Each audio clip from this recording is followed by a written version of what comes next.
sondazhet duhen marrë seriozisht kur trendet kanë diferencë të mëdha. Dhe duhen marrë me shumë rezerva ku trendet janë shumë afër njëra tjetrës. Ne jemi në kushtet ku diferenca mes partisë kryesore, socialiste dhe partisë kryesore opozitare është shumë e madhe. 2.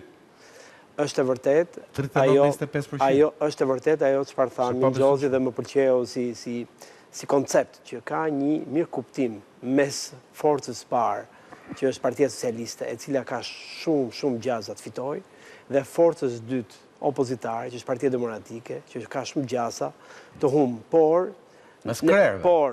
por negocimi apo marrëveshja për mua nuk është për të rënë dakord mbi rezultatin e mundshëm, por gjithë shqetësimi është kush do jetë partia e tretë. Pra unë mendoj që Partia Socialiste nuk ka dyshim për fitoren si partia e parë, por ka shumë skepticizëm dhe frikë për partinë e cila mund të jetë nesër kushtëzues që të formojë qeveria apo shumicë të cilësuar. Tek Partia Demokratike nuk është çështja nëse do jetë Partia Demokratike parti kryesore opozitare, por nëse partitë e reja brenda kampit opozitar mund të kenë mundësi të dalin me disa deputetë që të krijojnë një grup deputetësh dhe të vendosin në krizë apo në pikpyetje gjithë Partinë Demokratike, establishmentin se çfarë do ndodh mbas zgjedhjeve dhe të mund të hapet loja brenda Partisë Demokratike për të përçartur më shumë. Për mua dilema ose pagjumësia është për partinë e tretë, nuk është në lidhje me rezultatin e zgjedhjeve. Ajo është mbyllur. Dhe elementi i tretë që vlen për të diskutuar është ajo çfarë Kreshniku me drejt thotë që është defekt, kritik që i adresohet sistemi, që disa sforcohen ke listat e hapura dhe disa flejnë gjumë tek listat e mbyllura.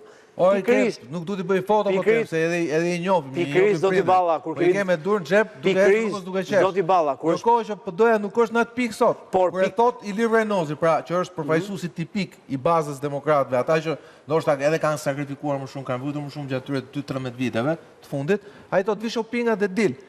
Doktori po e bën me të vërtetën, po këta tjerë vinë gjë rrugë. Është qëllimi i vetë sistemit që disa sigurisht të sforcohen, të punojnë më shumë, të kontribuojnë më shumë, kapitalin e tyre personal, partijak, ta vendosin shërbim partisë, dhe disa të tjerë të punojnë më pak për shkak se kanë më pak eksperiencë në parti, kanë më pak njohje me elektoratin, kanë vetë natyre nuk janë shumë popullor dhe të pëlqyeshëm me elektoratin, dhe kjo lloj kategorie janë njerëz që janë po pra, ja po ta them, sepse duhen në listë edhe për ngjyrim, duhen persona me aftësi të kufizuar, duhen persona të cilët janë teknokrat, duhen persona të cilët kanë një lloj stofi ideor që i duhen partisë ta ushqejmë ide, i duhen partisë persona të cilët që të je shumë ndërrimtar. Nuk jam ndërrimtar, jam pragmatist, sepse kjo është formula mbi cilin funksionon sistemi. Je pak ndërrimtar. Nuk jam ndërrimtar, jam mendoj që është shumë e thjeshtë. U futën listë ata që janë më besnikës. Mos kur ti je kryetari. Po jo formulë zgjedhore. Atëherë fut